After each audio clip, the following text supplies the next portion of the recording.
And we're on. Hello and welcome to podcast episode 160 of Rope-a-Dope Boxing. It'd be fitting, well, it is fitting, as it was a Ring magazine card at the weekend. How fitting is it that we've got the Ring magazine champion himself on with us today? He's a Rope-a-Dope regular now. He's always on there. We've got him on here for a reason, and you'll find out why. Mr. Jay Murphy from Jay's Fight Talk. Mate, thanks for coming on. I can't wait for this And still. Thanks for having me, fellas. It's an absolute pleasure as always. Great to see you both. Yeah, and you, mate. If you're new to the channel, ladies and gentlemen, please like, share, and subscribe. Let's jump straight into this, boys. I can't wait for this episode. I've written on the screen there for anybody who's listening on Spotify. Something new in the camp, inverted brackets, needed for Yarde. We're starting at the AMB Arena, Saudi Arabia, Riyadh, the Night of Champions. David Benavidez, Anthony Yarde in the main event for David Benavidez WBC light heavyweight title belts. 31-0 unbeaten Benavidez taking on Anthony Yarde.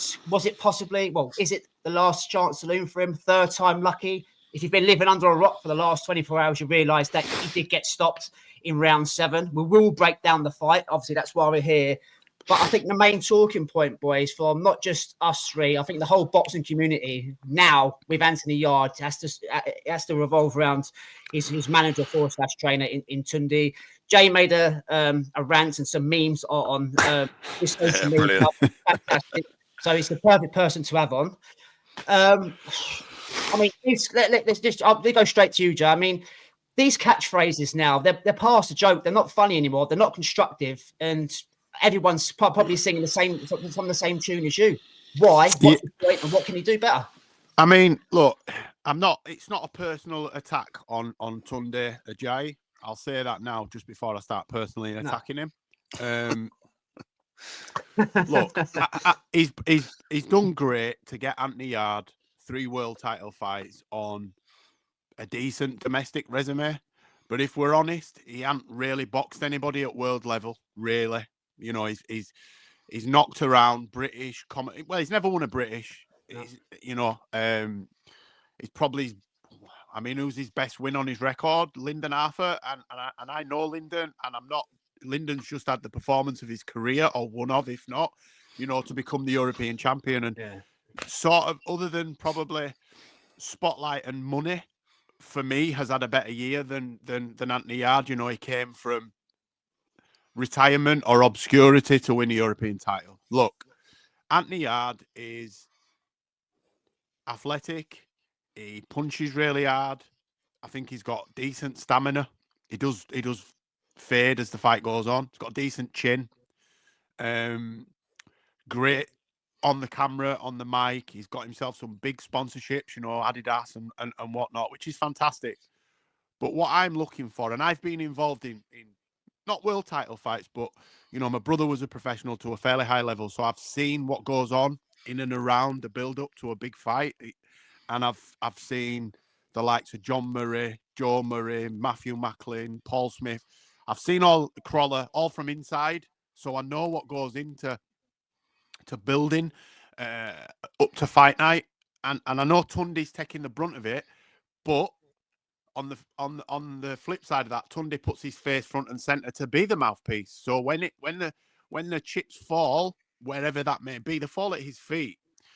And there were times that in that fight and the Kovalev fight and the Beterbiev fight where Anthony Yarde needed not just motivation, but he needed some tactical awareness.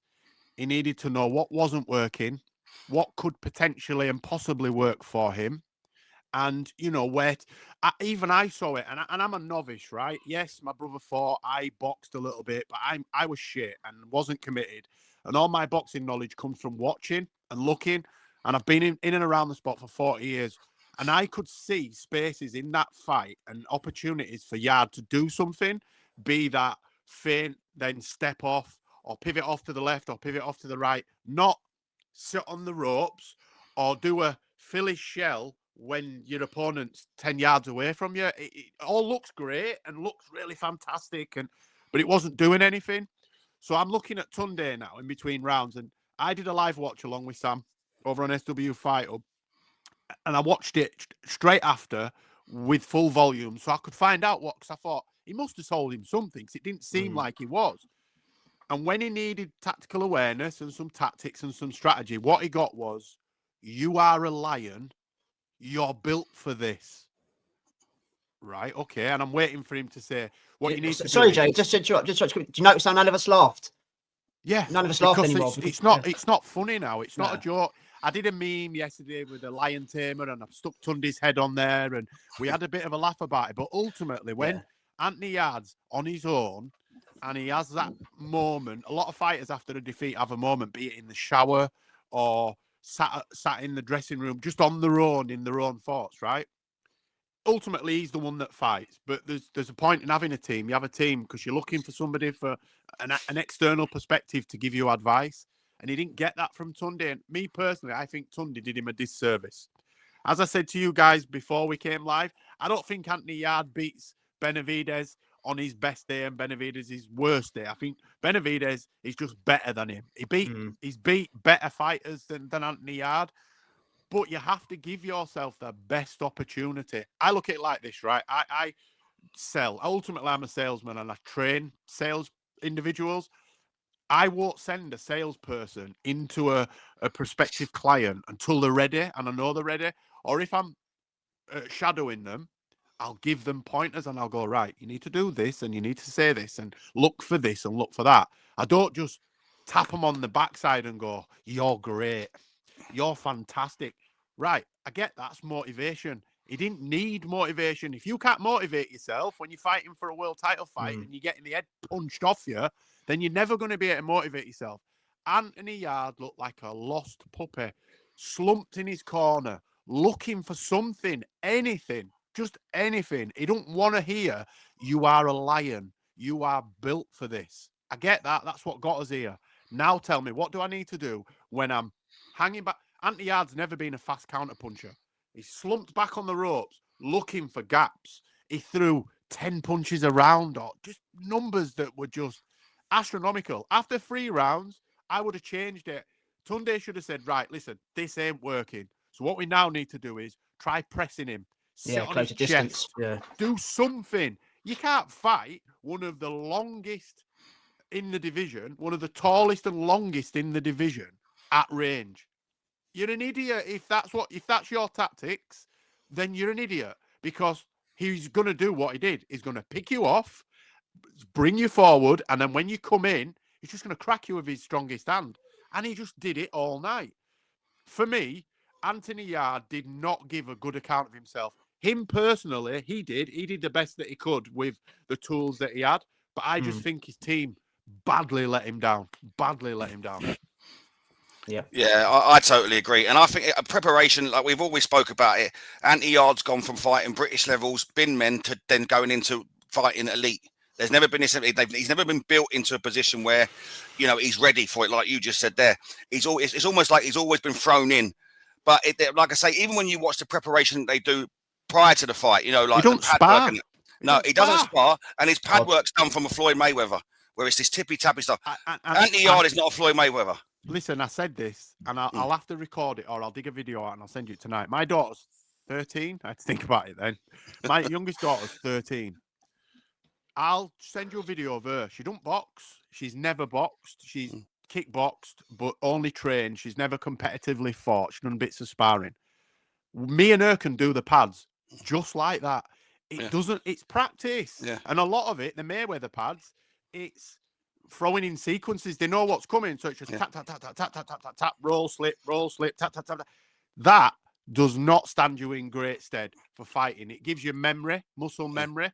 But other than that, to not spar in the lead up, well, to not spar full stop as a professional fighter is stupid for me. Yeah, you can talk. My brother's got a brain injury, so I'm sort of on the fence with excessive sparring or sparring dehydrated or maybe not wearing the right head protection in sparring. But you have to have fight scenarios in the build up to a fight, or you're going in there, for me, ill prepared and cold. And what happened on Saturday night felt like they'd just gone in there because it was a massive payday. Anthony Yarde didn't box for me like he was trying to win a world title. No. I'm not saying he personally wasn't. What I'm saying is it didn't look like it. And it didn't look like his corner were trying to get him to win a world title. Telling him he's a lion and how tough he is and you're built for this That's not going to do anything. No. You would need to know, right, where am I going wrong? Where do I need to stand? What sequences do I need to punch? What do I need to look for? Because for as great as Benavidez might seem or be, if you watch him closely, the sequences that he throws is very repetitive in the sequences that he throws. So there are opportunities. Callum Smith showed that there's opportunities for him to be got at. Yeah. And he knows that himself, and his team know that. They're not stupid. No one's unbeatable. Yeah. I don't think Anthony Yarde would beat him, as I said, on his best day, but I don't believe he gave as good of account of himself as what he could have. And for me, I think the horse has bolted now. Yeah. But if I want a last... Because, look, the titles, if he steps up, the champion, the titles could get fragmented. So there could be an opportunity for Buatsi versus Yarde, both highly ranked with the WBO if it becomes vacant, or Lyndon Arthur, who holds the European title. You know, there could be another opportunity for him out there. For me, I would leave Tunde today and just go somewhere else. That was going to be my next question, mate. We've just seen it with Jack Catchell. And you're already seeing the Bosie, and it's whether you rate Bosie as a coach or not, it's irrelevant. You can actually see the changes straight away. But you can see, you can see the improvements. You can see the improvements straight away. It's freshening it up. You freshen it up. Of course. But I just want to go back to the corner work you mentioned there. You kind of nailed it, really, mate. There was an incident in the corner where Tunde said to Anthony Yarde, and don't let him throw 14 punches. You're a lion. Now, as you just rightly said, if he's throwing 14 punches, the game plan should have been, right, we'll work on what we did here. He's throwing 14 punches. What I need you to do, Ant, is such and such and such to nullify that work. Tell me how to get out of it. Yeah, exactly. And when I heard that comment, I was, it's gone too far now. That constructive, I don't do, I watch, and criticize and observe things like that. But even I know that's, so he goes back out for the next round and the same happens again. What was the game plan, Lance? Because he sat on the back of the ropes. Was he trying to tire out David Benavidez and try and take him late with like concussive power? Because if that was the plan, to me, that's crazy because David Benavidez has got probably one of the best engines in world boxing. Yeah. So such a big lad. So you're not going to do that. Nothing was coming back. I would love to know the game plan. I really would. But obviously we can talk about this all night with Tunde. Where does he go next? But I agree with you, Joe. I think now at 35, what options he has got left for him, Frank Warren probably could get him another world title shot, who it may be, and where does the belts fragment. But I think it's time to change now. I think it's time to leave and see if you can kind of learn something else, teaching a lion old tricks, if you like, but it's gone too far now. I know there's loyalty with certain fighters, with certain boxers and train. I do get that. Again, go back to Jack Catchell. He's left Jamie Moore and Nigel Travis after all these years. It's nothing personal. You're at a stage in your career when you need to change. He's 34, 35 now, and I think he needs to move on if he's going to have a chance of doing anything different, because that was poor, as you said, mate. That was poor for a world title fight. Do you know what might work for Anthony Yarde? Just being one of the guys and not being the main guy up on a pedestal. How do you mean? Well, he's the main guy in that gym. He's the main guy. It all revolves around Anthony Yarde. I'm not saying him as a person. I understand. It might make him, find.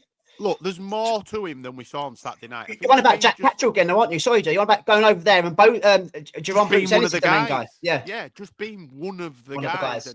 Do you think that he's been, not saying he hasn't, but you said he hasn't won a British title, he's had world. But do you think he's been hyped up from such an early thing that the lines in the camp thing is what they feel they need to say to him? Because, like you said, he's always been the main guy in that gym. He's probably been in his ear. You're so good. You're so good. The people around him, do you know what I mean? Built him up to it, and he's believed his own hype, but he's never, never gone on to achieve it. I mean, I think, yes and no. I think you have to believe your own hype to a certain degree to have the confidence to do what they do. But we've seen this play out before. He did it with Owara Davis, but it was stamina for sale, wasn't it? 2 tanks, stamina for sale, right. Stamina for sale.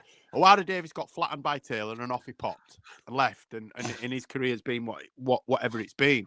So he does this. He builds a brand with a fighter, and then he's this, he's that, you're this, you're that. And I get you've got to motivate and instill things into people sometimes, but that will only get you. So we've seen this play out 1,000 times. The big, strong guy is knocking everybody out. And as soon as he comes up against somebody where that tactic alone doesn't work, falls flat on his ass. Yeah, clueless, yeah. Do you think as well? Like I say, obviously you mentioned Spencer Fearon. I met him before as well, and he can break down a fight very well. He is knowledgeable in boxing. The things that he says. Yeah. You would have thought that because they're pretty tight, them two. That if Sunday doesn't have that knowledge, that he would get it from Spencer. Spencer could probably, boxing wise, possibly, but yeah, but he's not really a coach, is he, Spencer? No, but I don't. He's more of a critic now, isn't he? He's more of a critic. He's the knowledge. I just think, look, I think that they've just hoped that he'd catch him and knock him out. That's exactly what it was. That's exactly what it was. Does catch anybody at light heavyweight that at least getting hurt, and then you build on that. But to have that as your main tactic for me is madness, absolute madness. After 2 rounds, that fight was done. The shots that he did land, boys, kind of just bounced off David Benavidez. So I was quite shocked. He didn't really follow him up, did he? No, he didn't. No, single shots. A good shot, and then there's nothing else after it. He backed off. It's a laying on the ropes. It's a laying on the ropes that I couldn't get my head around. I know it's trying to do that shoulder roll and trying to find a single shot, but he was just getting pummeled. Yeah. And it was it was a punch bag, wasn't it? It was. It wasn't good to watch, and I wanted him to win. I'd picked him to lose on a late stoppage, but I wanted him to win.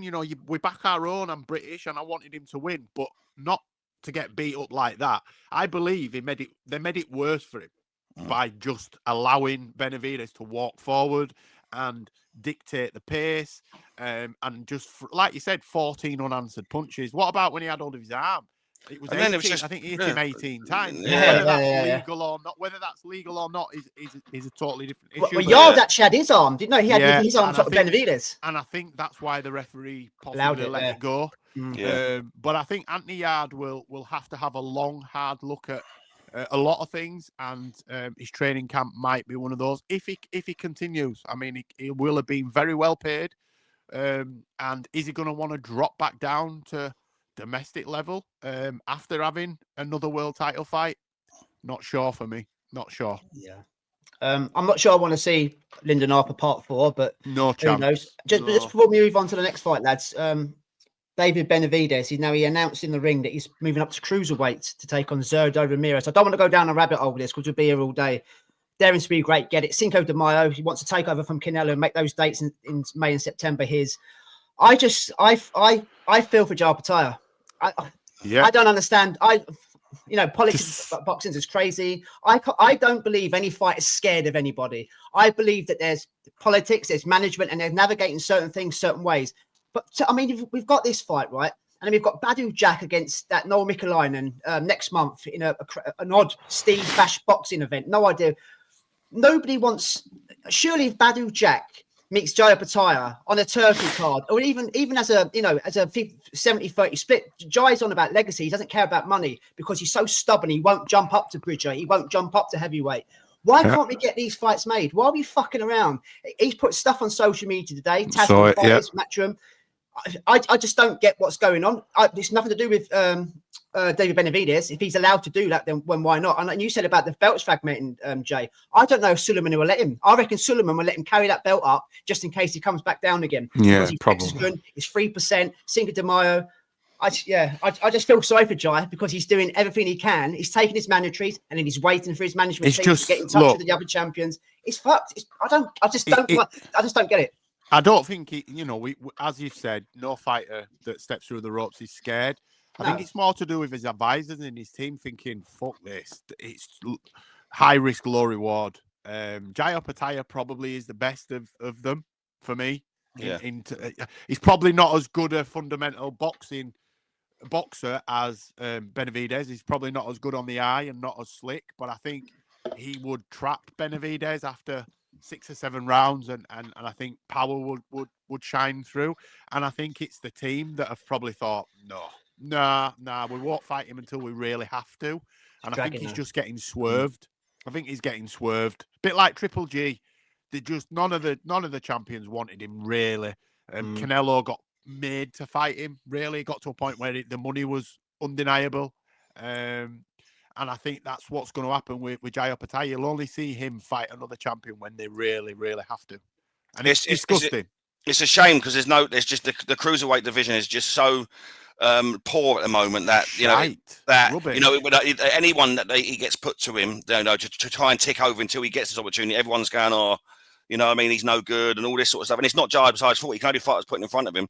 It wouldn't be so bad if you had, like a real top 10, like the super middleweights, for instance, when you got, you've got some good names in it. You could live with the fact that he's fighting these guys because they're names, but you don't have that in the division, so it's a shame. It really is. Yeah, what will be, will be. Co-main chief support, whatever you want to call it, Devin Haney, Brian Norman Jr. Devin Haney now a 3-weight world champion at the age of 27. Whether you like him or not, it's undeniable what he's done or doing in the sport. I mean, you could break down his resume and his opponents. I mean, we haven't got all time for that, but there's some good names if you go through it. You have the Laevs, Gamboa, Linares at that stage, Jojo Diaz, George Kambosos Jr. twice, Loma, Prograis, Ramirez, and now Norman Jr. Obviously, Ryan Garcia will have a couple of asterisks next to that for certain reasons. I'm gonna kind of. I understand what people are saying. I haven't spoken to you two boys about this, and it was a very good performance. But I don't think it was a clinique, as some people are saying, and I'll explain why. The first 1 to 6 rounds, he was fantastic. It was the best version of Devin I've seen since Regis Prograis, and that Regis Prograis win for me was near perfect. The only thing it lacked was a knockout. He got the knockdown, tried to get rid of Norman Jr., saved by the bell, holding, fantastic. 7, 8, 9. He kind of reverted to type a little bit, went on the back foot, let Norman Jr. in when he didn't need to, became flat, a bit stale, took his foot off the gas. 10, little bit of a swing round, and quite kind of rubber stamped it, 11 and 12. It reminded me of Jack Catchall the week before. Done well for the first 6, switched off, let the opponent back in, and then done what he had to do. So I'm not poo-pooing the performance. He was brilliant for X amount, but I'm comparing it to the Regis Prograis. Well, I thought he was near perfect, but I think what we're kind of lacking, lads, in my opinion, we're comparing the Garcia and definitely the Ramirez fight and saying how good he was on Saturday compared to that shit show. He was 100% better, but I have seen a better version. But give him his flowers, give him his praise, give him his kudos. He is probably the best champion now at 147. He was very, very good, and I am pleased with him. I'm not a massive Haney fan, probably the sense because the dad doesn't help with his attitude, but can't take nothing away from him. But I think he was, I think he was very deserving of beating Norman Jr. on Saturday night, boys. I mean, I can't disagree. I'm not a massive Haney fan. Apparently, but when Bill sees me, it's on site. So What's this? I commented on something before, and Bill commented back. He say it to my face. I said, "I'll say it to your fucking face. I'm not scared of you. You knobhead." Right, all right. What next time in London? I said, "I live in Bradford, dickhead." But anyway, I look. I was disappointed in Norman. And that's not trying to take anything away from Haney. I've got nothing against Devin. I think he's a fantastic boxer. He's probably one of the closest we've got to the likes of Pernell Whitaker and Floyd Mayweather for that offensive, defensive style. The problem for me with Devin is his first thought is defense. So he's already on his way. He's already on the exit, halfway through his entry. I'd like him to sit in the pocket a little bit more, like he did in round 2. Found an opening and got a knockdown. But that check left hook, wasn't it? He was looking at that check left hook for the first 6 rounds. For me, similar to Floyd, once he knows he's far enough in front, he just goes into like coasting mode and allows his opponent to get back into the fight. I gave Norman, I think I gave him 7, 8, 9. I did as well. Yeah, 10 was a swing round for me, and then he kind of rubber stamped it 11 and 12. It wasn't that the knockdown won the fight for me. That judge's scorecard needs looking at. One of the judges had the knockdown being the contributing factor. I had it 8-4, something like that. 8-4, 7-5. You can there's an argument for. And I agree. He's probably the stronger. He beats Rowley, beats Barrios, beats Conor Benn. I said champions. You mentioned Conor Benn then. I know, but the way they were lauding him on Saturday night, apparently he's still watching it now because he's 30 times, 15 times he's watched it. Bring your dickhead husband to work day. Apparently it was on Saturday night. You can't take much away. You can't take much away from him in that performance. No. But the disappointment with Norman means for me, and coming off the 2 poor performances prior to that, what do we take from it? Because knowing Devin, he'll fight one of the better guys next and be flat and just eke out a win. I want to see him step it up, keep it going for 12 rounds. That what he did in the first 6 rounds was a masterclass. It was phenomenal, and he made I picked Norman briefly in the build-up and then changed my mind about a week and a half before, and I said, nah, Haney's going to UD him. He's going to turn up, and he did. But I expected more from Norman. I really expected more from Norman. I don't know whether he shit himself when because it's different in the big show. There were a lot of empty seats, but still, it was a big show. There was a lot of eyes on it. There was a lot of pomp and ceremony, a massive production. Yeah, I don't know whether it was a mix of Devin turning up and Norman not. But look, he's the best we've got now at 147 for me. And you know, I think he could clean up. And there's some big fights out there. I just hope Conor Benn doesn't get one, as I just don't think he deserves it at 147 for me. Conor Benn wouldn't land a glove on him, though. No, he would not land a glove on him. It would be even easier than what we saw on Saturday night.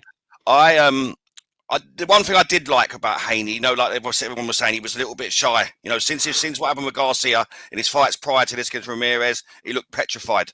I felt like in the first 6 rounds that that sort of went away. You know, he was quite happy to stand centre of the ring, like trade to an extent, caught Brian Norman Jr. with the left hook, and I think that built his confidence. Then, you know, because obviously Brian Norman came into this bout as the puncher in this. Yeah. So you could have been quite easy to think Haney's going to be straight on the back foot, trying not to get caught, having flashbacks of the Garcia, but he didn't. You know, he showed a bit of aggression. He stood in his pocket, you know, stood in the centre of the ring, stood in the pocket and traded.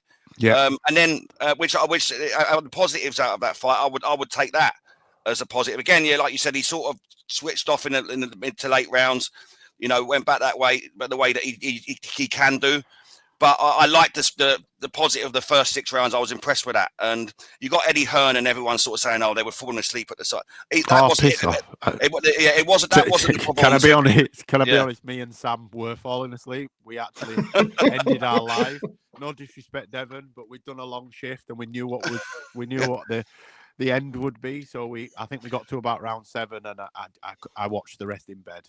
I couldn't be on a live slavering and my eyes rolling. But look, he does. And like I say, you rightly say, it was late for us, but the actual performance didn't warrant that. You know, like if you'd have gone back a couple of fights ago, everyone was sort of screaming out about how. No, it wasn't. It was anything but boring. But it wasn't boring. You know, they're playing the game.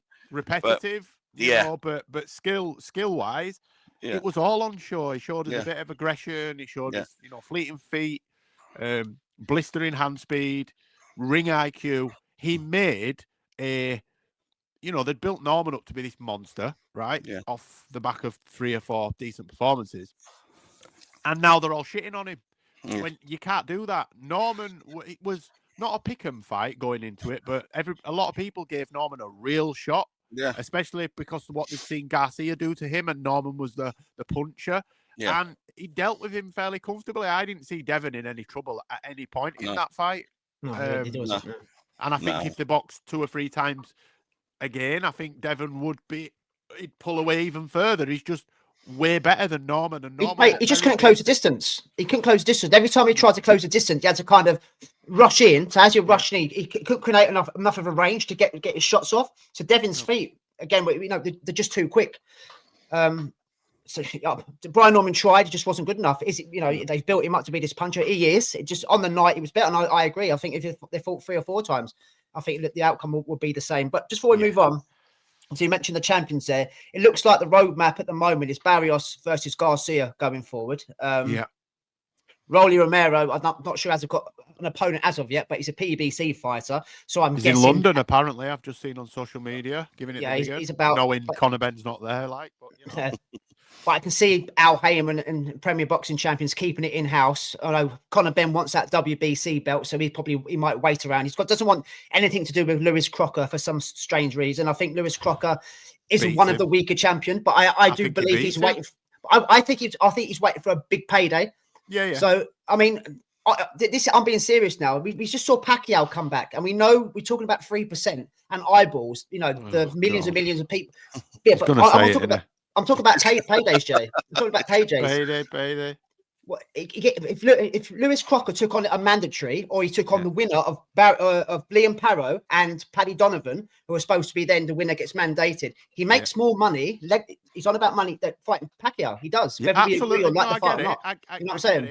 I get it. I just hate it. Manny's my age. I struggle to get out of bed in the morning without holding on to the side or flipping. I'm not a professional athlete. I get that, and but Manny is.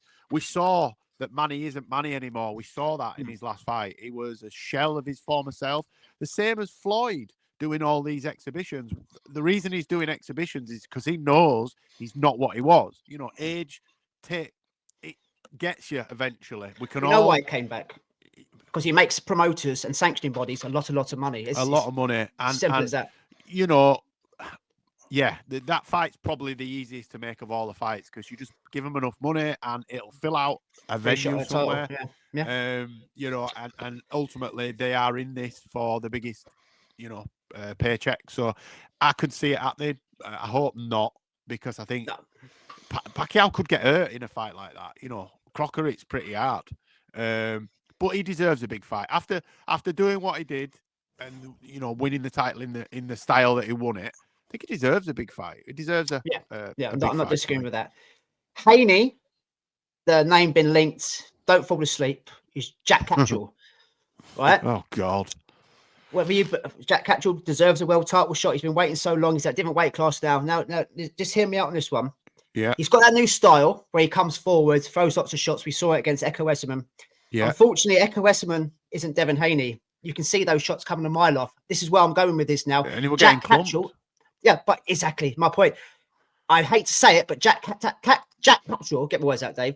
If he was to fight Devin Haney, needs to revert to type. Go back he'd have to try. He'd have to try fence. They'd have to fence him. Yeah, and it becomes an absolute stinker. It becomes a high-level chess match. Don't get me wrong, but the output's going to be very low. Jack's going to be choosing his shots more selective, defensively very good. You got that Spider-Man gift, don't you? You go, no, I go. You go, no, I go. Yeah. Because if he unleashes on Devin will just see him coming and counter him like he did with Norman. Yeah. So he would have to go back to like he boxed Josh Taylor. Boring Jack has got a better chance of beting Haney, in my opinion, than this new 2.0 version under Bozy Ennis. Absolutely agree. It'd have to be a chess match, fencing, a lot of other boring analogies. But yeah, to be fair, they could just stand looking at each other in the corner for 11 and a half rounds and then swing for the last 30 and see who comes out on top. Yeah. Be probably more exciting to watch, but I just don't think he beats Devin Haney on his best day. I just think Devin Haney is one of the... It ivers me to say this because I fucking hate his dad, but I have to give the son his props. He's up there. His head is above everybody else in the parapet. He's sort of pulling his head back. He's now going to get the props that he's deserved all along because there's some, like you said, some fantastic names on his resume. Yeah, did he beat Loma? Tough shit. The W's on his record. Yeah, it's on his record. How he made 135, looking at the size of him at the weekend, is mad because he looked massive. He looked every ounce 147 pounds on that's a great Saturday point. Night. That's a great point because you reminded me. I listened to the comms. Mike Coventry actually said how well he looks at 147, and he said it's amazing how many fighters do you think are killing themselves to make weight when they're fighting at the wrong weights. Yes. He looked fantastic 147. Physically looked healthy. Didn't look gaunt or drawn. In weighing, he looked like he's supposed to be at 147. So it's a good point you make, Coventry. They benefit from it. As I said, I've seen camps from the inside out. I've seen boxers have to lose 2 stone and mad numbers like that. It's mental, and I think we are turning a corner maybe, and fighters are going to probably start to fight closer to their natural. You'll always need to lose some. You'll always need to trim up and maybe lose 7 pounds. But I think we're going to get to a point where the days of losing 25, 30 pounds will be gone. I think the governing bodies will clamp down on it. And we've already seen you're not allowed to rehydrate. You can't use IVs. You're not supposed to use sauna suits, etc. So I think, and Devin Haney looked the best we've ever seen him. Not the best we've ever seen him. The best we've seen in a while. He's healthy, didn't he? Very healthy, comfortable, strong, powerful. We've never said that about Devin Haney before. When have we said powerful and Devin Haney in the same sentence? We've never said that. He's always been pit-pat, in and out point fighter. At stages in that fight on Saturday night, he had a fight, stood and fought, and knocked over the puncher. The only knockdown in the fight was feather-fisted Haney knocking down power-fisted, Brian Norman Jr. So yeah, for me, he's in the best weight division for him, I believe. But yeah, God forbid him and Jack Catterall do 12 rounds. But Jack deserves his shot. So definitely, mate. We'll Dave, we'll start with you on this one. Your favourite fighter, Bam Rodriguez, against Puma Martinez. Still counting my winnings, boys. Fucking I bet you are. Dave had a good result the weekend as well. Yeah, I won my bet. Yeah, I bet on all 4 fights, $5 and won 220 quid. Nice. So that was all right. I lost my ass that night. I didn't get one. Bam was the only one I got right, but I got the round. I got 22-1. So nice. So that'll do. I won't say how much I won because she's an earshot. Lads, champion versus champion, both unbeaten, one versus number 2 in the division, matchmaking. Well done, Eddie. Well done, Turkey. This is exactly what boxing fans want to see. When we're fans, we follow all the divisions. Brilliant. I can believe it. In the forward stack, I can't. This guy is, I put there, perfection by Bam. I mentioned Devin Haney not being, saying he was near perfect against Prograis, just needed that knockout to kind of rubber stamp it. This guy here, he enters the elite bracket now. For me, you shouldn't be dominating world champions, shutouts in unification fights. It's supposed to be hard to become a world champion. It's supposed to be even harder to become a unified champion. This was chalk and cheese. And I don't like people pooing all over Puma Martinez on the aftermath, because going into it, he was a good contender. He was the next best, next best in the division. Big, strong, kind of brawler type fighter. Yeah, makes all those but he's got to where he is by doing that. He's beating everyone put in front of him. And Bam Rodriguez went in there, and after 2 rounds, he'd worked him out. And the commentator, the woman on the announce said, "Why didn't you get rid of him earlier?" And he's like, "I want to put a bit of a show for the fans." So I broke him down methodically. I can't say that word. Methodically, yeah, broke him down, and dropped him and stopped him. I can't fault anything he's doing. He was so low down on the cards just for X amount of reasons. He shouldn't have been. The guy's a superstar. He's in one of the best promotional companies in the world now. He can only go so far. But this word generational, that's not like to be used by certain people. I think we do need to use it, because we're living in a time now where people say boxing's flat and it's this and it's that. We're watching the likes of Usyk, Crawford, Inoue. Add Bam Rodriguez to that now. Every time you watch him, you go back and watch this fight again and again and again. These sort of fighters, you learn something new all the time. It's forget the business side of it, the actual sport, the sweet science and the skill, the IQ of these guys. Watching them, I just thoroughly enjoyed it. That was a masterclass for me on Saturday night, boys. Perfection from Bam. Dave, take it away. I mean, it's very hard to top what you said there. Like I say, he was amazing to watch. I was in awe watching what he was doing. His footwork was unbelievable. The pivots we spoke about that he does anyway, and then a lot of the comments and playing with his food, and it's exactly what he was doing. Yeah, he could have stopped it any time he wanted, anytime he liked, and he's just showed that he's going to be a generational talent, generational great. I think he goes on and he'll be a Hall of Famer. Everything he does is just perfect. Like I say, we put their perfection from his jab to his footwork to his combinations. And he just sees the punches coming. I mean, the knockout was unbelievable. Took a step back and then just hit him with a left hook and just stopped the fight. I was just watching it in absolute amazement, in awe. And like I say, the lower weights they don't tend to get a lot of kudos in what they're doing, but Bam, I believe is the poster boy for this, for the lower weights and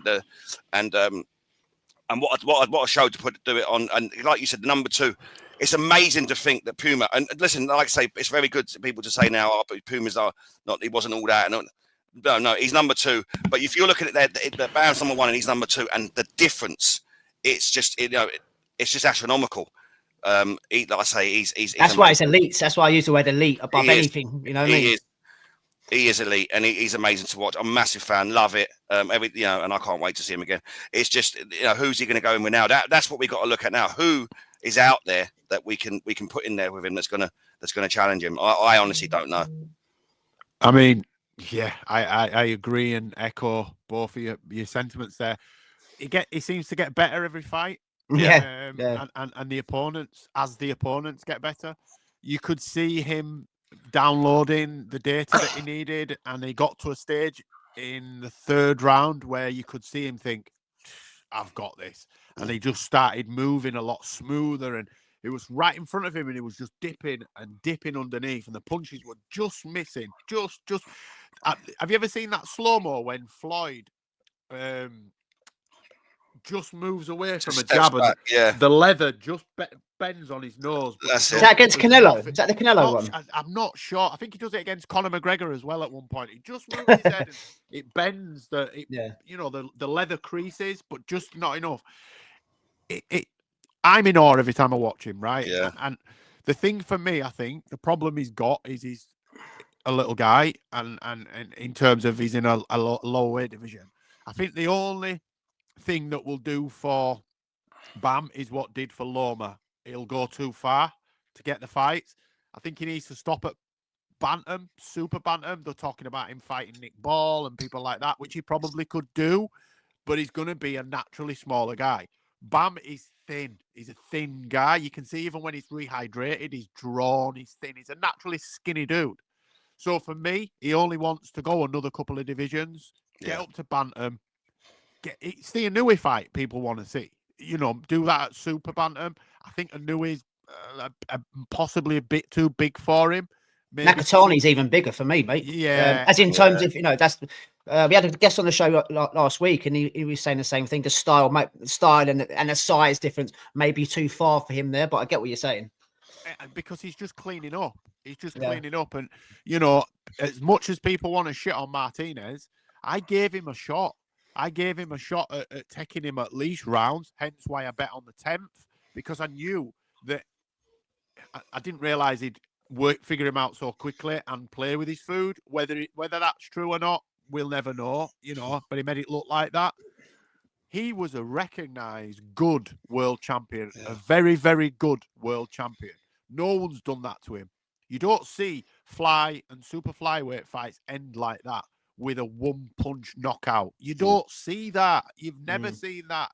You go through the archives, and I bet we can't find 50, right? Yeah. Any other weight division above that, you will find 50 that have happened in the last 12 months worldwide. That was absolutely probably the display of the night for me. Yeah. Bearing in mind, it was as evenly matched a fight as Norman and Haney, probably. You've got one world champion versus champion, champion versus champion. But I'm talking about an established champion versus an up-and-comer. To be fair, it's probably two more established champions in their own right in that fight. And I won't shit on Martinez because that takes away from what Bam did. There's nobody else could go in there and do that to Bam. Look at what he did to Sonny Edwards. Sonny Edwards were making people look stupid, right? Forget what Unify did to Edwards. Edwards was washed by that point. I'm talking about when Sonny Edwards fought Bam, a lot of people thought he'd beat him. He'll just 12-0 him, smashed him to pieces. And he's doing that to everybody. But as the opponents are getting better, his levels are going up. For me, the only thing that beats him is size, because Father Time ain't going to beat him. What is he? 23, 25. 24, 25. He's a baby. He's not even at his prime, for goodness sake. He's not even at his prime. That's what's scary for me. Absolutely fantastic. It's frightening to think that he can get better as well. Like you said there, he's getting better every fight, and like you said, he's 25. He's not even hit his prime yet, and it's frightening to think that he could improve on what we've just seen on Saturday night. And do you know what else I like about him as well, though? He's quiet, humble, he's reserved, he's unassuming, he's humble. He's out of that Robert Garcia stable. I think there's only Brandon Rios that was a gobshite ever really to come out of that stable. It's a quiet, reserved. Yeah. They're all, Robert Garcia was a world champion in his own right. His brother was a world champion in his own right. They've brought world champions through. I think he needs to mention it. Do the work. I'm glad you mentioned Garcia because I think he needs a mention. I think he's underrated. Maybe very, very underrated trainer. You look at his stable now; it is quite a small stable, but he's got Virgil Ortiz Jr., who's unbeaten, an interim champion, looking to be a world champion. Bam and Raymond Moratella. Yeah, even them three alone have got a record of 66-0. Yeah, he's always done that, but he don't. For some reason, he don't really get. Lauded like some of the other trainers. Some of the other trainers. I was talking about. I'm going to look like a right prick here. Well, I look like a prick anyway. But Virgil Hunter. Yeah.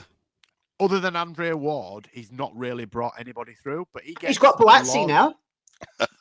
He's had Amir Khan as well. That's right. I rest my case. But what I'm saying is that the likes of Virgil, and I'm not slagging him off, I'm just using him as an example. You know, he gets lauded more than Robert Garcia. Robert Garcia doesn't get recognised for me at all. Never mind recognised enough. No one ever mentions him. You know, some people probably don't even know who he is. He's brought through champion after champion after champion over the last. I mean, Muria versus Rios was over 10 years ago. You know, he's been doing this for 20 years, 15 at least. And I think he plays a part in BAM. They're an unassuming team that just come in, do the work quietly, and then off they go to the next. And I like that because Bam's an absolute savage in the ring. He does his talking in the ring. He's the proverbial let your fists do the talking, and he is that. So Mate, for me, that was we a mentioned great Anthony point. Yarde. Jack Cattrall's got himself off to the States. Last chance saloon, Robert Garcia, Anthony Yarde. Well, you know, You go know. somewhere, Anthony. I'm begging you, brother. Go somewhere. If you want to have another stint at top-level boxing and you're not just going to hang around to have a fight in the O2 with Boatsi, then you need to change. But yeah, I get it. He's come through with Tunde, the mates, the loyal. But if Tunde's got anything about him, Tunde'd let him go. He'd tell him, like, Anthony, I've taken you as far as I can. You know, off you pop. Yeah. What do I know? No, I think you're right, mate. Before we move on to the last one, Ban Rodriguez, obviously, there's one more belt to get at the age of 25. Ken Shiro, I think, is fighting the IBF champion. Tiraj, how good he is. I think Ban walks through him next year, and obviously then jump up those 3 pounds and take on all challengers at bantamweight. So at 25, he's not even in his prime. That's the scary thing about it, lads. That's the scary thing about it. Abdullah Mason, Sam Noakes take a bow. What a fight. What a fight. Everyone's been talking about Eubank Jr. and Conor Benn Part 1 for the WWE, the egg slap, everything, the war in the ring. It's in the conversation. It was fantastic, whether you think it was a slobber knocker or not. But for boxing fans watching 1 versus 2 for a vacant belt and seeing the youngest crowned active world champion, this is to me what boxing's all about. Fantastic matchmaking. Both earned their right, whether we like the sanctioning bodies or not. They've earned their ranking points. They've got to the position. Keyshawn made a mistake, fucked off up the top. So there's a belt available, boys. No upgrading people. No final eliminator after final eliminator. So well matched, you know, very similar, not in style, but similar resumes. Sam Noakes been around a little bit longer. You know, he probably had the better resume. Mendy was probably the best opponent on his resume there. Put them together and you get this. I mean, what a fight. What a fight. Sam Noakes is, even though he lost the fight, lads, his stock has gone up so high. Yeah. At times I thought Mason was going to get rid of him. He was bruised. He was bloody. He stopped in there, had a lot of success himself. But those each individual 3 minutes, Abdullah Mason just done a little bit more, showed a little more class, fast hands, fast feet, superstar assault he's going to be. But Sam Noakes deserves, whether another chance gets Abdullah Mason, I could watch that every weekend after weekend after weekend. I think Frank needs to kind of give him a bit more work in terms of higher level opponents now. He's entered the world-class bracket for me. But we spoke about performance of the weekend being Ban Rodriguez. This was not just fight of the weekend, lads. This was fight of the year for me so far. I mean, I'd said prior to Saturday night that I tipped this for fight of the night. And I think I'm right in my tip, and the fight proved it. I think Sam Noakes, awesome. You've said it. I think his stock's gone through the roof in defeat, similar to, a little bit different, but similar to Padley, you know, putting up a valiant effort in his defeat. But Noakes did more than that for me. There were times in that fight that I thought, oh, it's turning. You know, he'd catch him, and then middle rounds, wasn't it? Yeah. Yeah, but Mason showed that for as young as he is, he was composed under pressure. He can take a shot, can hold a shot very well, because Noakes hits hard. And do you know his last fight? Not his last fight. I think it's kind of like when he got knocked down, a couple of flash knockdowns. You think, shit, maybe he's got all the skills to pay the bills, but the chin ain't there. And you've kind of nailed it there. He's got a chin. That was literally a flash knockdown when he got straight back up. But he took some, you're right, sorry, mate. He took some big shots off Noakes, and he kind of ate him up. You could see sometimes he winced, but then he held and he was composed. He boxed like a seasoned world champion in a defense against your mandatory. That's what that looked like. You know, 1 and 2 boxing for a vacant title. It looked like a seasoned world champion making a mandatory defense against the number 1 ranked guy that's been avoided for 3 or 4 years, and they've thrown them together. They've made the fight, and they've both come to win. And I don't think Sam Noakes could have done anything better or anything different. There's no shame in losing to the better man. Absolutely There's no shame in that. And he was hampered by the cuts. It was in an awkward position. Head clash, Jay. That was a head clash. Yeah, I think so, yeah. It happened fairly early on. It was bothering him. Blood was running in his eye and stuff like that. But no shame in that defeat. And I think they'll both take a lot from that fight. I think Abdullah Mason has learned a lot about himself and what to do and what not to do moving forward. And I think Sam Noakes will see that, look, I am at that level. And maybe, I know I've just said I don't think he could have won that fight, but he's got to believe that if he'd have done something slightly better or slightly different, that he can go on and win a world title. And I think he's proved that he can. And he's proved that he's more than deserving of being at that level. I'm interested to see what happens next for both off the back of this fight, because like you said, I could watch that again next week, and I think they might meet again down the line, because Noakes might end up being having one of the other belts at some stage. I think he's definitely going to get another opportunity off the back of that. There's no shame in that loss. He lost no credibility in that defeat. You can take Norman, for example. Norman will be pissed at himself for things that he didn't do and things that he could have and should have done. I don't believe that Sam Noakes will have those questions for him. He'll probably be angry at himself. All fighters are there to win, and he'll think, I should have done this and should have done that. But when he looks at it properly and dissects it, and his team discuss it as collectively like they will and should do, I think they'll see that, nah, man, you just lost to a better guy. And I think Abdullah Mason is that good. I think he's going to be special. I think we're going to see big things from him, similar to what we're seeing from Devin Haney, and are going to see from Devin Haney. I think he will be in and around that same kind of bracket for me. I think he's a special talent. Really is a special talent. Abdullah Mason for me as well. Obviously, we talk about the slick black Americans. Your Shakur Stevensons, your Devin Haneys. At times, have been thrown at them that they get on their bike. Get on their bike. My throat's gone. That's his inner race to find its way out. Looks, he's got a Celtic shirt on. My throat's gone. But joking, by the way. But get on their bike and don't engage and boring people leaving the stadium, all that sort of stuff. He's going. But Abdullah Mason was quite happy to stand there, trade, make it a dogfight in a fight that he didn't need to, because he could have boxed on the back foot. Sam Noakes could have put all the pressure on. And he could have picked him off, on the back foot, counters and stuff, but he didn't. He made a fight of it, which made that fight, fucking hell, what it was. You're right. And, my throat's gone.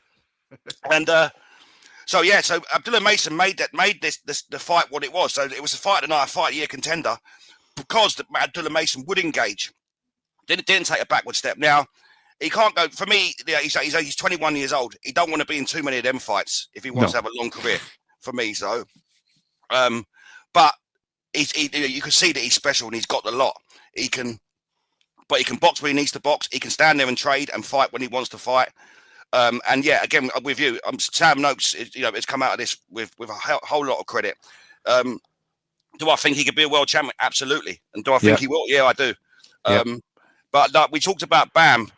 Being the 1 and 2 in the fight before, and the levels. And then this fight was 1 and 2, and it was close. That just goes to show how much Bam is stratospheres. Yeah. Levels. Sorry, lads. My throat's gone to fuck here. But you've got these two now that have kind of entered the bracket. Well, definitely, obviously, Abdullah Mason being the champion. Yamora, tell us, whatever you think of him. Tank Davis is still champion in the division. Shakur, Andy Cruz, Schofield, Cepeda, just to mention a few. It's a stacked division. Real stacked division. And like you say, Jay, he will get more opportunities now with Sam Noakes. I think it's only 27, 28. He's got 28 left. 28, yeah, he's got a lot of time left. He's just coming into his peak. He's just fought for a world title on a massive show. Great first attempt, by the way, wasn't it? Absolutely. What an account of himself. And it was stacked against him, as we said, he got cut early and came through adversity. He got hurt a couple of times, but those body shots, those uppercuts through the middle, man. they were making me wince watching it. And he took them. There was a couple of times I thought, oh, he's going to go down here. I think the ropes kept him up at one stage towards, I think it was round 8 or 9. But look, is that the same fight where didn't Mason's glove touch the canvas at one stage? Bam's did. Was it? Bam touched the with the glove. Is that what it was? Yeah, and the ref could carry on. I'm excited to see what's next for both, because I think Abdullah Mason could take a few of the belts, and I think Sam Noakes, as you guys have both hinted at, that I think that these two might meet again. I know I said it earlier, but I believe these two might meet again in a unification fight, or Noakes will get himself into a position again where he's undeniable and he's a mandatory. Yeah, sign me up, man. So just before we Absolutely. move over to the British accent that there was on Friday night, what do you boys think of the atmosphere now? I mean, we've had quite a few of these events in Saudi. It's not improving, is it? Let's be honest, it's not improving, boys. I mean, there was a massive time difference last night on Saturday. Because they're doing it for the US audience. So as soon as fair to the Saudis, go on, Jay. Go on. Sorry. As soon as Bam had finished, you could see people just got up and left. People had gone. There were empty seats. It's too corporate, right? People can't afford to go out there, so you've got to have dough to go out to Saudi regardless, right? You aren't going to fly out there to go watch Benavidez versus Yarde. Very few of Yarde's fans will have gone out there. It's not a boxing place, really. I know they're trying to make it one, but it's a corporate boxing place. The kind of seats you get there are 2, 3, 4, 5K a pop. They're not selling 30, 40 pound nosebleeds, and the atmosphere is, it's not good. It's just not good. Yeah, but the thing is, though, even without alcohol, as a boxing fan, you can still get excited and off your feet. They just don't seem to be engaging with the fight, if that makes sense. And maybe that's where you're going with the corporate thing. They're there because they're told to be there. They're not fans like us. No, they're not boxing fans like us. They're fans of the sport, but it's a totally different. We've all been to football games. I've been to football games and sat in the terraces and stood. I'm old enough to have stood on the terraces, but I've also sat in corporate seats. It's a totally different atmosphere. But we're all fans of the sport. We're all there to watch the sport, but it's a totally different atmosphere. Saudi fights will never be raucous, screaming, "Oh, Caroline," blasting out. And as much as they'll try to make us believe it, you can feel and see that it's not the same. And some of the best fights we've seen recently have been on Saudi cards, but it just doesn't work for a fan's perspective in terms of it being a raucous atmosphere. You're never going to get that. Do you think that it affects the fighters as well, Jay? Sometimes we talk about football, the 12th man, but you can't talk about anything tonight, brother. He's struggling. Give me this, man. Oh, fuck me. Give up the fags. I don't even smoke. We'll take up smoking then. Someone's got to help. Oh, fuck. But yeah, do you think the crowd makes a difference? I think so. Yeah, I think I've been at who can I use an example? Crawler fights when he won the world title and you could feel it, the atmosphere. When the lights dimmed and these Whitney Houston came on and it just erupted. And I've spoke to Anthony about it, and he said that it gets your adrenaline going. And we've been at football games when Liverpool, when they beat Barcelona, when they were 3-0 down and they beat Barcelona 4-0, the fans were, they say they're sucking the ball into the net. You get momentum behind you. Every punch is cheered. Your opponent's jeered and booed. It's got to help. It has to. And Saudi atmospheres are flat as a fart. It's a shame, really, because it does remind you of the boxing in COVID a little bit, doesn't it? Because even though you've got people there, there's no sound. The fight in Japan today wasn't much better, but at least they got a bit excited when a punch was landed. At least they clapped. At least they clapped, mate. No, on to the next.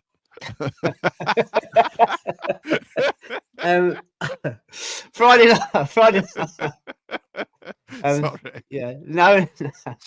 Harlem Eubank Friday night in his hometown of Brighton on the South Coast. Wasserman show. It was called A Point to Prove. I know Jay's laughing there. We all know Harlem Eubank. I mean, let's dissect. Let's break it down a bit. we all know he can box. You know, he's not the best boxer in the world, but he's not the worst boxer in the world. This point to prove was to show that he can do a bit compared to the shit show he done with Jack Catterall. Don't get it wrong, he was bad, but so was Jack Catterall. It just didn't gel for whatever reason. It was probably one of the worst of the year. Josh Wagner, the Canadian, come over, cherry picked for a reason. He was a bit like Kurt Scooby the week before, loud, brash, giving it the big un. It was another shutout. Very, very easy for Harlem on Friday. Jab, jab, hook, overhand right. Very, very easy. I won't go too much into next weekend's boxing, but I can see this Ben Whittaker against Gavazi being very, very similar to this kind of cherry-picked opponent. But I'll put there on the screen, can Harlem kick on in 2026? He's been active this year. He's had that good win against an aged Tyrone McKenna, who's come back and forwards out of retirement. Forget the Jack Catterall one. We'll put that in the past. But he does need to kick on a little bit, boys, going forward. He's 31 now. He doesn't sell himself very well using the Eubank name. He's probably Wasserman's best, their poster boy, without any kind of laughing and giggling, if you like. Yeah. What do we do with him next? I mean, he was levels apart from that guy on Saturday night. So he's a good British / European / fringe world level fighter. I mean, do Wasserman go straight down the line and go straight to Matchroom and don't laugh?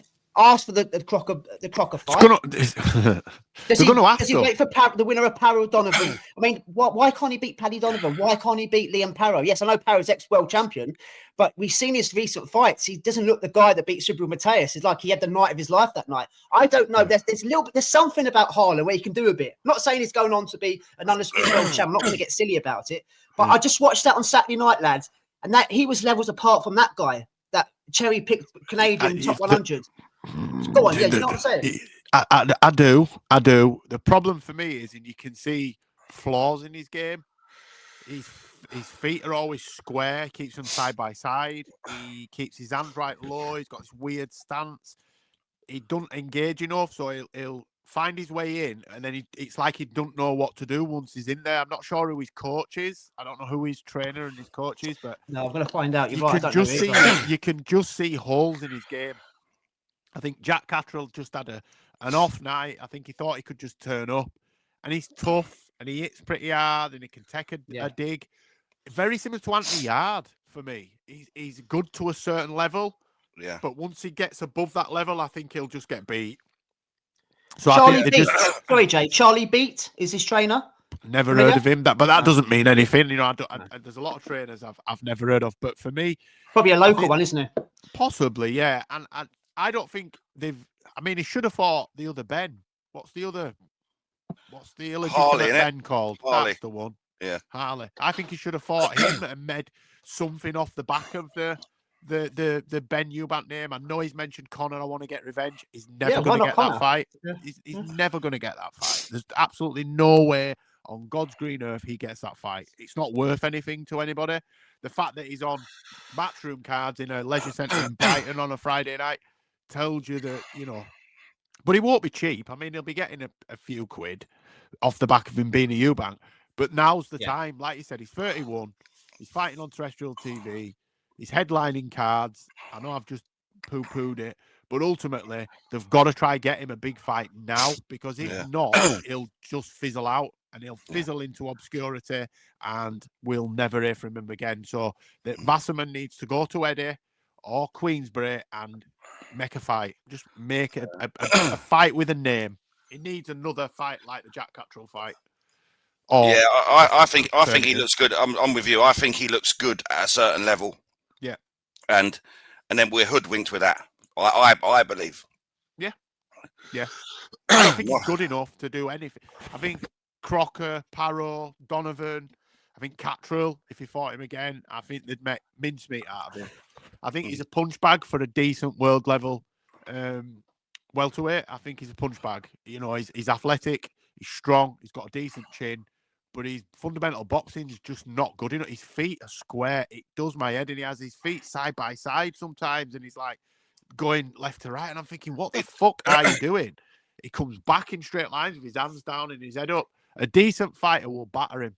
He'll batter him. I thought Jack Catterall would have done that, but it was the old Catterall that was safety first and overcautious. Whereas I think if the Catterall that boxed Echo a couple of weeks ago fought him, I think he'd bust him up. and possibly get a corner pull out. So if Cattrall can't get the Haney fight, we're looking Cattrall Eubank Part 2, yeah? Oh God, No. Channel 5 wasn't I'd shown. rather not. I'd rather not. But you know, they've got to make a big fight for him soon because he's been on the verge and on the cusp. He deserves another chance. He deserves, look at Ryan Garcia, Jay. Look at Ryan Garcia. Forget the profile, but if you're going to go kind of by the rules of meritocracy, he's getting 2 back-to-back world title shots, one off the back of a loss, and I don't think he's even fought at that weight. No. So no, I agree. You know, I agree. But who that fight is against is difficult. Difficult. Yeah. But you know, Vasserman work with a lot of them, don't they? Definitely work with Eddie. I've heard they're trying to sell it. Right, that's what I was going to say. I think they're going. Yeah, they're trying to sell it. Yeah. So I don't know. Or will we see him do, you know, try go to Misfits or something like that and that's do their baby the now, Ben Misfits, fight? Do the Ben fight there? Because I think Ben's over there now, isn't he? So maybe they use the names there, but I don't think he worries any of the top level, the top 10, top 20 guys. I don't think he'll give them rounds, but I don't think he beats any of them. And that's no disrespect to him. You know, he's doing things I could never do. No, it's not his opinion where he's at in his career, isn't it? Yeah, I just think the level he is at is the level he boxed at on Friday night. Yeah, against looks good on paper. I think on somebody that's not boxed really outside their country, that's got a winning record, that makes the right noise, said he'd come here to win, and then just shells up and gets beat up for most of the fight. I think that's his level. Before we move on over to Japan, just want your thoughts on Kalle Sauerland. What's the matter with his mouth? Why does he keep making funny mouth shapes? Anybody know? Not a clue. No, I wouldn't know. Not a clue. I think he likes South America. I don't. and he's thinking about his holidays. Yeah. I just noticed again on Friday night. Yeah, it's quite telling. It's undeniable. We're finished in Japan, boys and girls, this afternoon, Monday afternoon, in Tokyo. Kickboxing sensation, Tenshin Nasukawa took on former world champion with an even bigger profile name in little brother Inoue. Me and Dave call him. Takana, little boy Inoue. The betting here was quite heavy for Tenshin. I've written there Tenshin bowled over. My poor attempt at a pun there, ladies and gentlemen. Look, this guy's a superstar. I didn't really understand what it was all about until I watched the Maloney fight, the former world champion Jason Maloney he beat. Done a bit of research, and he's like a god over there. His kickboxing sensation. It's undefeated in MMA, undefeated in kickboxing. Some of his knockouts are dirty. Yeah. Massive. I think he's a pro skateboarder. He's an influencer as well. He's a TV. He's the lot. I think he's like mid-20s or something. So he's got a big career. Transitioned from kickboxing to boxing very, very well. He hasn't got a Japanese style at all. And reading and hearing things, they don't kind of like it. They don't like he hasn't got the discipline, the come forward output, the accuracy, the timing. He's more American kind of, slick pivoting, slip shots and flash and fancy. The stuff he wears, his hairstyle. He's more like a Westerner kind of thing. So watching this, really looking forward to it. It's a really good fight. I've got to be honest. It had open scoring today, which I'm not a fan of, which I found very, very strange. I thought he started really well. I know Dave, I think he was watching it, but obviously you can elaborate as well. I know Jay watched it. I had him 3-0 up in this, and I thought, wow, you're taking a piss out of little brother Inoue. Yeah, we can get a narrative going. You beat him here. You can always fight a super fight with Inoue, especially commercially wise over in Japan. Massive. Inoue come back into it. Open scoring after 8. They had him 5-3 up. I thought, that's interesting. I can't see that. But you think with the open scoring, lads, you think Tenshin would have had in his corner and gone, right, you're losing this. Kick on. Go for it now. But it was Inoue. It was Inoue that went forward. He started kind of bossing the show. And Tenshin kind of started fighting on the inside. And he was getting caught with uppercut after uppercut. Took them all. Don't get me wrong. Wasn't hurt or rocked or anything. I just thought he threw it away. And some people saying he's been exposed. And I don't know if he's been exposed at all. No. I just thought he got the game plan wrong in the second half of the fight. But I thought the open scoring was supposed to kind of kick fighters on. But today, lads, it went the other way. But I was impressed with what I saw. Fair play to Inoue. I mean, he's not a Naira Inoue, which I feel sorry for him because you're always going to get compared to him. Yeah. But he's a 2-time world champion now, and I've got no complaints. There were swing rounds in there. Did he do enough? Yes, maybe not. I don't know. But fair play to him. And we spoke about trainers as well. Anaya Inoue and Takuma's dad, Shingo Inoue. Why isn't he mentioned? We spoke about Garcia. He's got a 4-weight world champion in Inoue, 2-time was it 2 or 3 time undisputed, a 2-time world champion in his brother. He's racking up belts willy nilly, but no one talks about him. Yes, I know he's in the Far East and Asia and things like that, but yeah. So what did you make of today? Tenshin, how it went, open scoring, lads, thoughts? Well, the dads took John Fury's title, hasn't he? Because I think he's got golden balls, John. I had it. Shingo. I had it 6 apiece when it finished. I haven't watched it again. I'll watch it tonight if she'll let me watch it in bed. But really good fight. Tenshin, I was similar to you. I saw the scores and I was like, I've not scored it like that, but it's open scoring, so here he comes. And he didn't. And I thought, right, he's going to come now. And he didn't. And it just, I think he let it go. And I don't know why, considering how well he started. You could see what he needed to do to win that fight. And then he just let that fight fall to the wayside and just played into Inouye's hands for me. And I think they'll will he get a rematch? He deserves a rematch for me. Because as I say, I had it 6 apiece. I'll watch it again tonight, and I'll see if I score it any different. I'm not going to argue the toss. With me having it a draw, it could have gone either way, but I was leaning to Tenshin. I thought he did enough. I think the rounds that Tenshin won for me were more conclusive than the rounds that Inoue won. And as you said, there were swing rounds in there.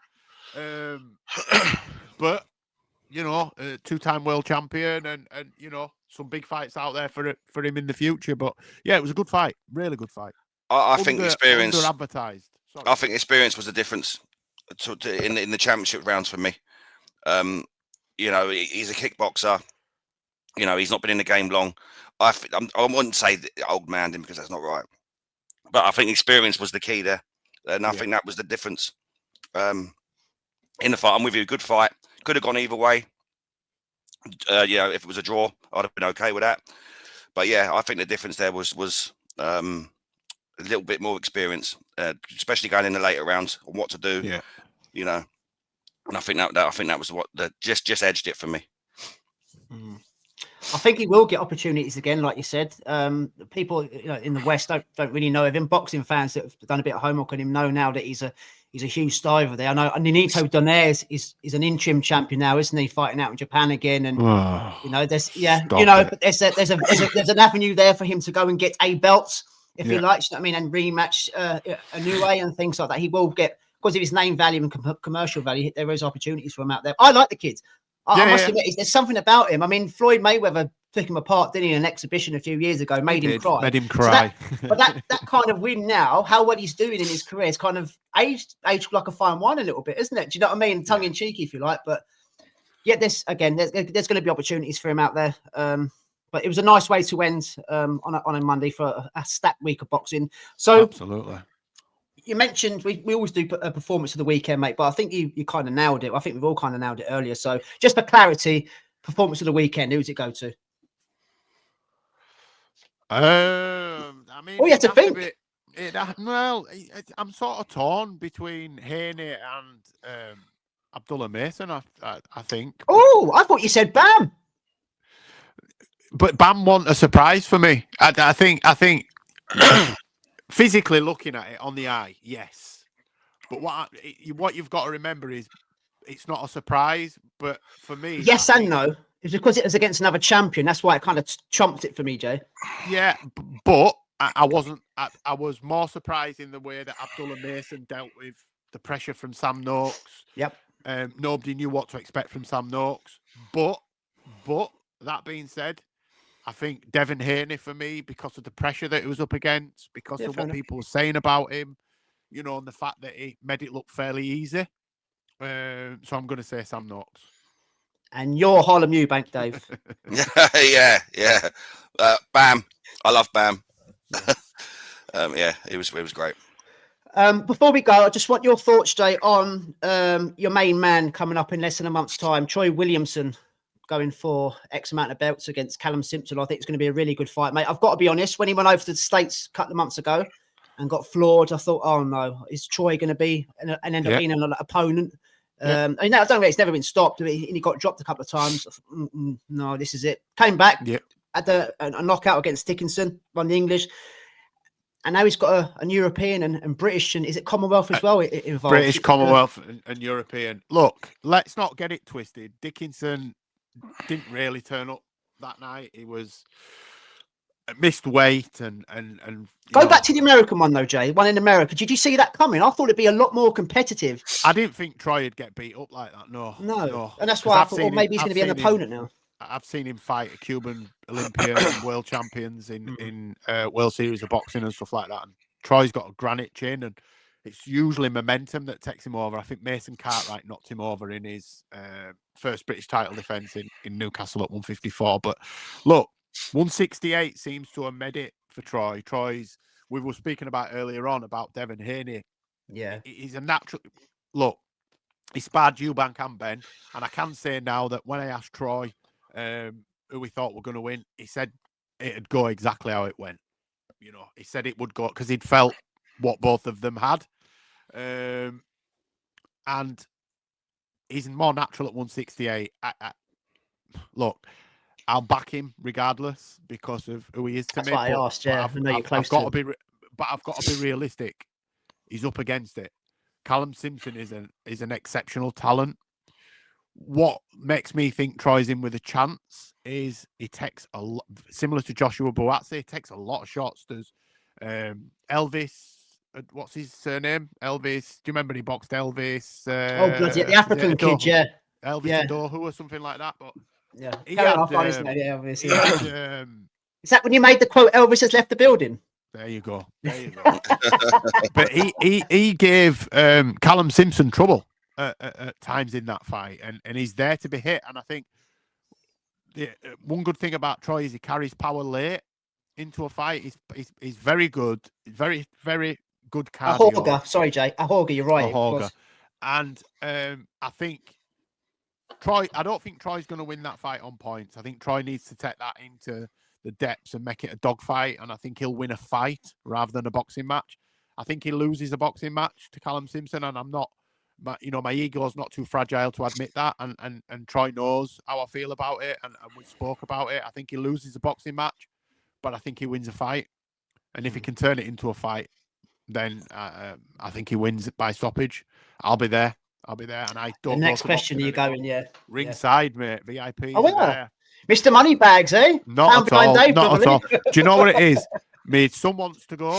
I don't like boxing. It sets my anxiety off. I just don't like it. And I can't sit in the nosebleeds, squinting to see, surrounded by, the more you pay for the tickets, you'd think there's a better class of person. And I'm not saying I'm a better class of person, but you get less fucking around when you sat ringside. Better behaved people. Yeah. Yeah, because they've spent 250 quid a seat, so they'll sit and watch the boxing. Whereas you spent 30 quid on a ticket, you're up to backing and throwing from the toilets. There's people smoking. There's fucking fighting. There's shit. I don't want to be worried about my son while I'm watching a fight. So we pay that little bit extra, sit ringside, and I'm going to have a nice Christmas week. I'm looking forward to it. But for me, Troy needs to take it into a dogfight. Fair enough, mate. Anything else to add, boys, before we say goodbye? Not for me. I think we've covered it all. I've flagged everybody off. I've said everyone's shit at the job. So, it's a normal day for me. Thanks for having me, boys. It's been an absolute pleasure, as always. Always, mate. Give your handles out, Jay, before Dave sees us out. At Jay's Fight Talk on everything now. Seems as I got my Instagram hacked. That's why I'm not on Instagram anymore. So, I've got a new one now. It's now at Jay's Fight Talk on all my socials. YouTube, X, and Instagram. So, if you haven't, please like, comment, share, and subscribe. Brilliant. Follow David boy. Okay, so Conor Benn has stated that he won't fight Lewis Crocker due to IBF's rehydration clause. You fucking knobhead. The irony of that. So enjoy the boxing and have a good week. Cheers, boys. Peace out, guys.